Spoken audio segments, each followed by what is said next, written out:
देखिए, जो अपोजिशन में है, जो इस तानाशाही के खिलाफ आवाज उठाते हैं, उनकी सभी चीजें सरकार को, ईडी को इलीगल लगती है। लेकिन अगर रोहित पवार जी कल बीजेपी में जाएंगे या अजित पवार में जाएंगे तो पूरी इलीगल चीजें ऑटोमेटिक लीगल हो जाएगी। जैसे अजित पवार जी की हो गई, हसन मुशर्रफ की हो गई, प्रफुल्ल पटेल जी की हो गई, एकनाथ शिंदे की हो गई, भावना गवळी की हो गई, बहुत से लोगों की हो गई, हेमंत बिश्व शर्मा की हो गई, और कितने नाम मैं आपको बताऊं, मुझे बताइए। राहुल शेवाड़ी की हो गई, सबकी हो गई।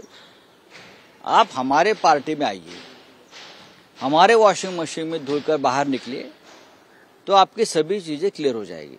काय तुम्ही अजूनही पालकत्वाची वाट पाहताय? 95,000पेक्षा अधिकच्या कुटुंबाचे आयुष्य आनंदाने भरले आहे। आजच कॉल करा आणि मिळवा फर्टिलिटी ट्रीटमेंटवर सूट आणि सर्वांना द्या आनंदाची बातमी। रोहित पवार जी को मैं पहचानता हूं।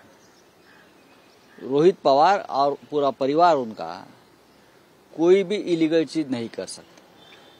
आप मुझे बताइए, मेरा सवाल है ये लोगों एजेंसी से, जरंडेश्वर शुगर फैक्ट्री का क्या हो गया? वो जो केस था, जरंडेश्वर शुगर फैक्ट्री और भी कुछ बहुत चीजें हैं, उस बारे में आप ईडी की क्या राय है? आपने अजित पवार को सभी मामले में क्लीन चिट दे दी, चाहे सिंचन घोटाला हो, चाहे कोऑपरेटिव बैंक घोटाला हो, जो पहले सब इलीगल आप बता रहे थे ना, तो आपके साथ आने से सब लीगल हो गई। ये लोग जो स्वाभिमानी लोग हैं महाराष्ट्र के, जो लड़ना चाहते हैं आपके खिलाफ, उनको घुटने पर लाना चाहते हैं और लोकसभा चुनाव जीतना चाहते हैं। लेकिन चाहे संजय राउत हो, चाहे रोहित पवार हो, चाहे अनिल देशमुख हो, हमारे जैसे लोग, चाहे पवार साहब खुद, सीनियर पवार, शरद पवार जी, हम आपके सामने घुटने नहीं टेकेंगे। हम लड़ेंगे और एक दिन आएगा कि आपको हमारे सामने घुटने टेकने पड़ेंगे। सर, रोहित पवार यांच्यावर कारवाई होते, मात्र अजित पवार क्लोजर रिपोर्ट जो आहे, क्लोजर रिपोर्ट, बघा, रोहित पवार यांच्यावर सातत्यानं तपास यंत्रणा कारवाई करतायत।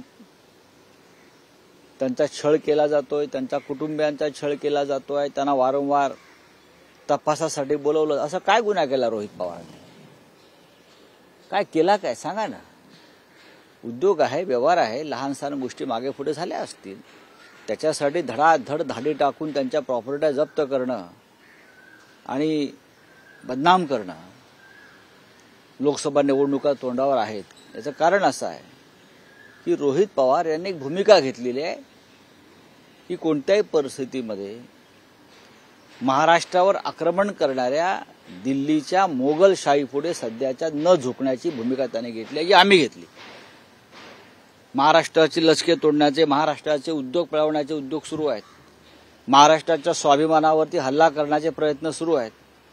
इतर सगळे लोक गप्प बसले असतील, मुख्यमंत्री असतील, उपमुख्यमंत्री अजित पवार असतील, फडणवीस असतील, पण उद्धव ठाकरेजी, माननीय शरद पवार, रोहित पवार, संजय राऊत, असे अनेक लोक आज आहेत। आमच्यावर कारवाया झाल्या, होतील, आम्ही तुमच्या समोर घुटणे टेकणार नाही, गुडघे टेकणार नाही। रोहित पवारांनी हे स्पष्ट केलंय। जर त्यांच्यावर कारवाई थांबवायची असेल तर रोहित पवारांनी भाजपात जायला पाहिजे। काय करायला पाहिजे सांगावं त्या फडणवीसांनी की रोहित पवार भाजपात त्या कारवाई थांबवतो। रोहित पवार जाणार नाहीत, कुठेच जाणार नाहीत, ते आपल्या आजोबांबरोबर ठामपणे उभे आहेत, जसं आम्ही आहोत। करा कारवाया, तुम्ही किती खोट्या कारवाया करणार? हा महाराष्ट्र, हा स्वाभिमानी महाराष्ट्र आहे।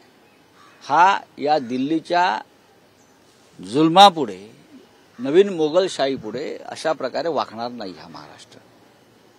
कारवाई करत राहा, आम्ही लढत राहू, आणि एक वेळ अशी येईल या महाराष्ट्रात तुम्हाला आमच्या पुढे गुडघे टेकावे लागतील।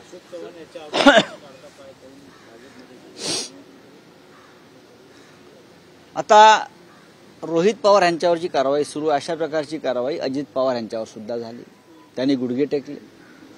आणि भाजपात पळून गेले. प्रफुल्ल पटेल यांची प्रॉपर्टी जप्त केली. इक्बाल मिर्चीशी संबंध असल्याचं पुरावे ईडीने दाखवले. ते भाजपात गेले, कारवाई थांबली. हसन मुश्रीफ काय झालं? अशोक चव्हाण आदर्श घोटाळा, त्यांच्यावरच्या कारवाया थांबल्या. पण आमच्यासारखे लोक, अनिल देशमुख असतील, मी असेन, रोहित पवार असतील, अन्य काही लोक आहेत आमचे सहकारी, ते आपल्या पुढे नतमस्तक व्हायला, आपल्या पायाशी बसायला तयार नाहीत. कारण आम्ही स्वाभिमानी मराठी माणसं आहोत. मग आमच्यावर कारवाया करायच्या, आमची घरदारं जप्त करायची. तुम्ही काही करा, पण माझा इशारा आहे की आमच्यासारखे स्वाभिमान्य लोक जोपर्यंत महाराष्ट्रात आहेत तोपर्यंत तुमची जी इच्छा आहे महाराष्ट्र तोडण्याची, मुंबई गिळण्याची, मराठी माणसाला अपमानित करण्याची, महाराष्ट्राला कमजोर करण्याची, ती तुमची इच्छा फलद्रूप होणार नाही. सर, शिवसेना गटाचे ठाकरे गटाचे नेते आमदार भास्कर जाधव आहेत, ते पक्षापुढे नाराज दिसत आहेत. उद्या चिपळूणमध्ये कार्यकर्त्यांच्या मेळाव्यात आपली भूमिका मांडणार आहे. उद्याचं उद्या पाहू. सर, दो सवाल है मेरे. सबसे पहले आपने खुद घोषित किया था कि महाविकास आघाड़ी की जो आज एक बैठक होने वाली थी, जहाँ पे प्रकाश आंबेडकर, मैंने आज की तारीख घोषित नहीं की थी.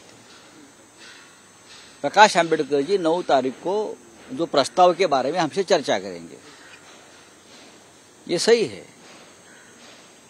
लेकिन महाविकास आघाड़ी, अगर आपको लगता है कि कुछ गड़बड़ है, कोई गड़बड़ नहीं है. अभी अभी मेरी कांग्रेस के वरिष्ठ नेता और महाराष्ट्र के इंचार्ज रमेश चैंथियाला से बात हो गई. सुबह बाला साहेब थोराट जी से बात हो गई. शरद पवार साहब से निरंतर बातचीत चल रही है. प्रकाश आंबेडकर साहब से कम्युनिकेशन चल रहा है. 1-2 दिन में हम वापस बैठेंगे. आश्चर्य आहे. ज्या स्वाभिमानासाठी शिवसेना सोडली वगैरे असं म्हणतायत, हे तुमचे कोणते मुख्यमंत्री एकनाथ शिंदे, अजित पवार, आणि दिल्लीत जाऊन भांडी घासावी लागतायत व्यापाऱ्यांची. 2-4 लोकसभेच्या जागांसाठी डुप्लिकेट शिवसेनेचं नशीब हेच आहे. शिवसेना जी आहे उद्धव ठाकरे यांच्या नेतृत्वाखालची, आम्ही 23 जागा सतत लढत होतो आणि 23 जागा लढू. पण जे डुप्लिकेट आहेत त्यांच्या वाट्याला 5 जागा येत नाहीत. 5 जागांचे तुकडे कुत्र्यापुढे हाडू फेकावा असे फेकल्याची बातमी मी वाचतो आहे. अजित पवारांना काय 2-4 जागांवरच बोळवण करतायत बरं का. डुप्लिकेट शिवसेना, डुप्लिकेट राष्ट्रवादी काँग्रेस यांनी जास्त अपेक्षा करू नये.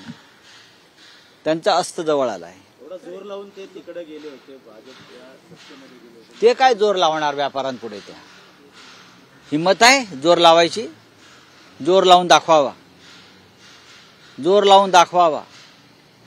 आम्ही स्वाभिमानी होतो, आम्ही जोर लावून बाहेर पडलो स्वाभिमानासाठी.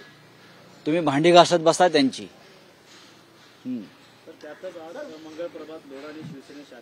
शिवसेना नाही, शिवसेना शाखेचं उद्घाटन करण्याची वाईट वेळ लोढाने करावी इतकी आमच्यावर आलेली नाही.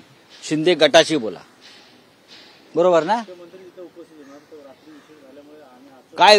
काय वेळ आलेली आहे की शिवसेना, डुप्लिकेट शिवसेना शाखेचे उद्घाटन करण्याची वेळ, त्यांच्यावर करून घेण्याची वेळ मंगलप्रभात लोढावर करून घेत आहेत. यातच सगळं आलं. मुंबई कोणाला विकतायत, मुंबई कशी विकतायत, शाखा कशा विकल्या जात आहेत उद्योगपतींना, व्यापाऱ्यांना, बिल्डरांना. जे बिल्डर त्यांच्या हाऊसिंग कॉम्प्लेक्समध्ये मराठी माणसाला जागा द्यायला तयार नाहीत, त्यांच्याकडून हा शिंदे मिंदे गट त्यांच्या शाखेचं उद्घाटन करून घेतो. यापेक्षा मराठी माणसाचा अपमान तो कोणता? चला आदित्य ठाकरे ने अरविंद सावंत ने महाविकास आघाड़ी जो है वो काफी हद तक पॉजिटिव दिख रही है सीट शेयरिंग को लेकर, लेकिन इसी के साथ साथ एक लेटर कल बाहर आया था जहाँ पे वंचित सीधी तौर पे बोल रही है कि महाविकास आघाड़ी हमें ऐसी सीट दे रही है जहाँ पे हम चुन के नहीं आ सकते. नहीं, ऐसी बात नहीं है. जो लिस्ट हमारे पास वंचित बहुजन आघाड़ी के नेताओं ने दी थी कि ये सीट हम लड़ सकते हैं,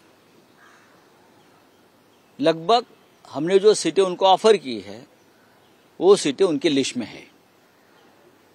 ये मैं दावे के साथ बोलता हूं। प्रकाश आंबेडकर जी बड़े नेता है, हमारे प्रिय नेता है, हम उनको सब चाहते हैं, लड़ाऊ नेता है, उनकी भावना मैं समझ सकता हूं। कार्यकर्ताओं का दबाव होता है ज़्यादा सीटों के लिए, फिर भी हम उनका समाधान करने का पूरा कोशिश करेंगे और हमें चाहते हैं जो सीटें वंचित बहुजन आघाड़ी को महाराष्ट्र विकास आघाड़ी के सदस्य के रूप में मिलेगी वो सब मिलकर हम जीत कर लाएंगे।